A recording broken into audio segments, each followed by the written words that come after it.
जय हिंद ladies and gentleman, crack SSB master class a product of आफ्पा के संडे स्पेशल एडिशन में मैं आपका वेलकम करता हूं।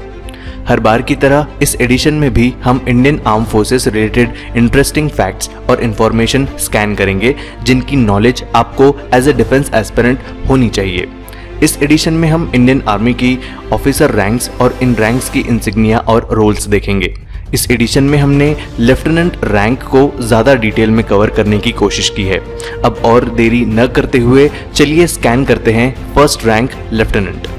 एकेडमी से पास आउट होने के बाद आपको लेफ्टिनेंट रैंक दी जाती है। ये रैंक ऑफिसर्स लेवल की सबसे छोटी और ओवरऑल आर्मी रैंक्स में 9th लार्जेस्ट रैंक होती है। लेफ्टिनेंट की शोल्डर पर 2 चमकते हुए स्टार्स होते हैं जो काफ़ी मेहनत और लगन के साथ ट्रेनिंग पूरी करने के बाद आप अर्न करते हो। लेफ्टिनेंट कंपनी कमांडर के अंडर काम करते हैं जिनके अंडर फ्यू जेसीओज और 120 सोल्जर्स होते हैं। चलिए स्कैन करते हैं लेफ्टिनेंट की ड्यूटीज को।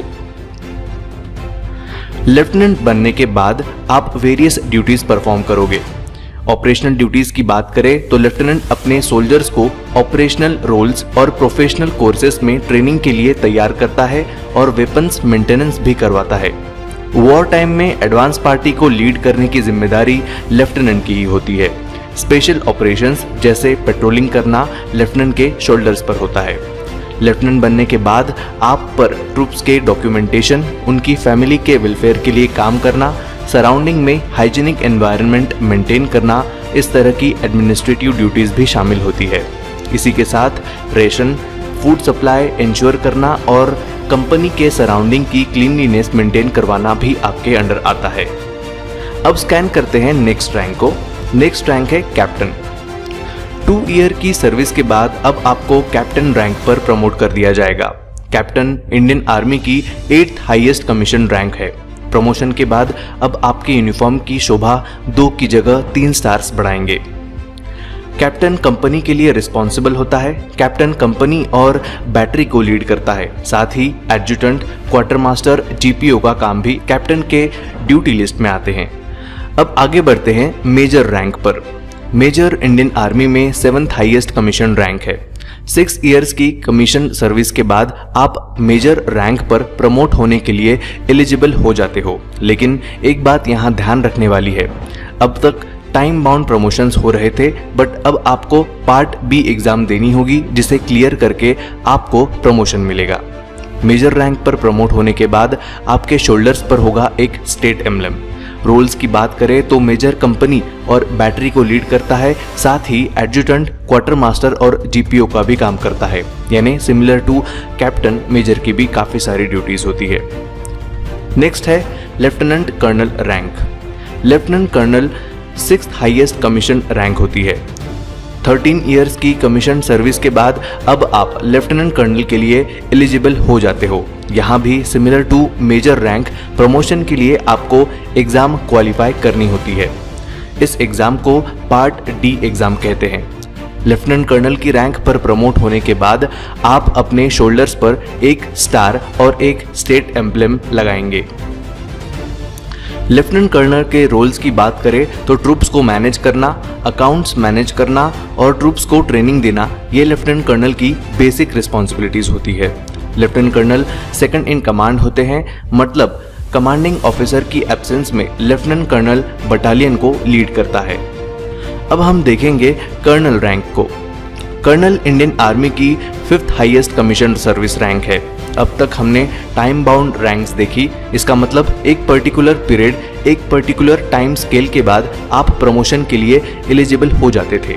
लेकिन कर्नल रैंक से ग्रेड प्रमोशन शुरू हो जाते हैं। इसका मतलब अब आपने किए हुए डिफरेंट कोर्सेज की ट्रेनिंग, मेरिट और हर साल बनने वाली ACR यानी एनुअल कॉन्फिडेंशियल रिपोर्ट को प्रमोशन के लिए ध्यान में रखा जाएगा। 15 ईयर्स की सर्विस के बाद आप कर्नल रैंक के लिए एलिजिबल हो जाते हो। इस रैंक पर ग्रेड प्रमोशन के अलावा टाइम स्केल प्रमोशंस भी अलॉट होते हैं। दूसरे वर्ड्स में कहे तो 26 ईयर्स की कमीशन सर्विस के बाद लेफ्टिनेंट कर्नल को कर्नल रैंक पर प्रमोट कर दिया जाता है। कर्नल बनने के बाद आपके शोल्डर्स पर 2 स्टार्स के साथ एक स्टेट एम्बलम रहेगा। रोल्स की बात करें तो कर्नल बनने के बाद आप बटालियन या यूनिट के कमांडिंग ऑफिसर का रोल निभाएंगे। 2 से 3 ईयर तक कर्नल रैंक पर कमांड करने के बाद आप हायर फॉर्मेशन स्टाफ में भी सर्व कर सकोगे। लेकिन अगर इस दौरान आपकी एज 54 हो गई तो आप रिटायर्ड हो जाओगे। दूसरे वर्ड्स में कहे तो कर्नल 54 ईयर्स तक ही सर्व कर सकते हैं। नेक्स्ट है ब्रिगेडियर। ब्रिगेडियर इंडियन आर्मी की 4th highest commission service rank है। ब्रिगेडियर बनने के बाद आपके शोल्डर्स पर 3 स्टार्स के साथ एक स्टेट एम्बलम भी रहेगा। ये एक 1 स्टार रैंक है। ब्रिगेडियर बनने के लिए 26 इयर्स की सर्विस मैंडेटरी होती है। ब्रिगेडियर एक पूरी ब्रिगेड को कमांड करता है। ब्रिगेड कमांड करने के बाद आप हायर फॉर्मेशन में स्टाफ ड्यूटीज भी कर सकते हो। अब बढ़ते हैं आगे मेजर जनरल पर। मेजर जनरल इंडियन आर्मी में 3rd हाईएस्ट रैंक होती है।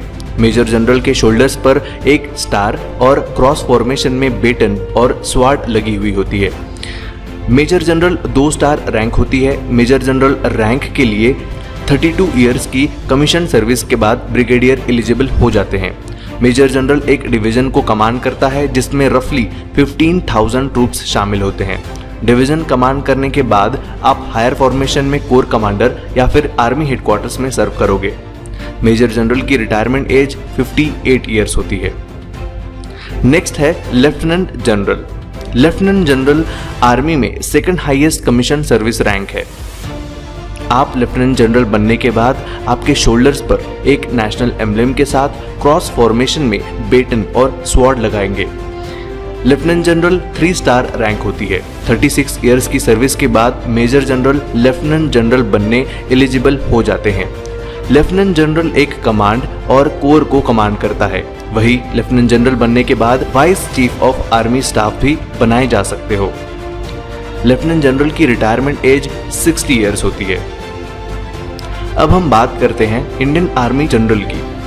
इंडियन आर्मी जनरल, जिसे चीफ ऑफ आर्मी स्टाफ भी कहते हैं, हाईएस्ट रैंक होती है जिस पर एक कमीशन ऑफिसर प्रमोट किया जा सकता है। ये एक 4 स्टार रैंक है। जनरल की रिटायरमेंट एज 62 इयर्स है या फिर 3 ईयर चीफ रहने के बाद जनरल रिटायर्ड हो जाते हैं। अब बात करते हैं 5 स्टार रैंक की। इस रैंक को फील्ड मार्शल कहा जाता है। यह रैंक इंडियन आर्मी की सबसे बड़ी रैंक है, लेकिन यह एक ऑनररी रैंक है। अब तक इस रैंक से सिर्फ और सिर्फ 2 ऑफिसर्स को नवाजा गया है। एक है फील्ड मार्शल KM करियप्पा और दूसरे हैं फील्ड मार्शल सैम मैनेक्शॉ।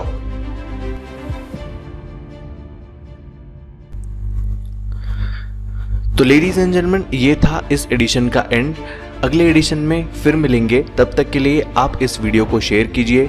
अगर आपने सब्सक्राइब नहीं किया होगा तो प्लीज़ सब्सक्राइब कीजिए और बेल आइकॉन बटन को दबा दीजिए ताकि नेक्स्ट गेम चेंजिंग सेशन जब भी आए तब आपको नोटिफिकेशन आ जाए। Stay home, stay safe. जय हिंद, जय भारत।